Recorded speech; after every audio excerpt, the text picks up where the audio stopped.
ভারত নামের উৎপত্তি মূলত প্রাচীন পৌরাণিক কাহিনী এবং ঐতিহাসিক তথ্যের ওপর ভিত্তি করে হয়েছে। সর্বাধিক প্রচলিত মত হল রাজা দুষ্যন্ত ও শকুন্তলার পুত্র ভরতের নামানুসারে এই অঞ্চলের নাম ভারতবর্ষ বা ভারত হয়েছে।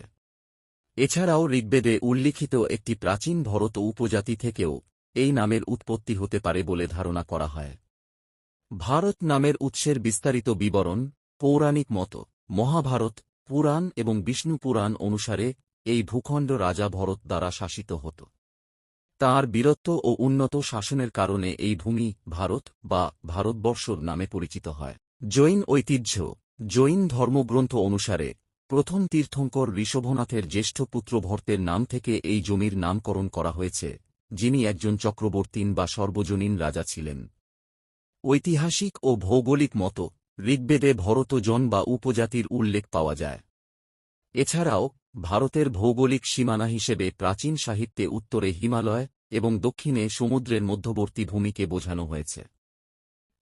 অর্থবিজ্ঞান ভারত শব্দটি সংস্কৃত ভা আলোক জ্ঞান এবং ব্রত মগ্ন থেকে এসেছে, যার অর্থ যে জাতি বা ভূমি জ্ঞান অন্বেষণে মগ্ন থাকে। সংবিধানের ১ নং অনুচ্ছেদে ভারত অর্থাৎ ইন্ডিয়া ভারত প্যারিস ইন্ডিয়া বলে দেশটিকে সাংবিধানিকভাবে স্বীকৃত দেওয়া হয়েছে।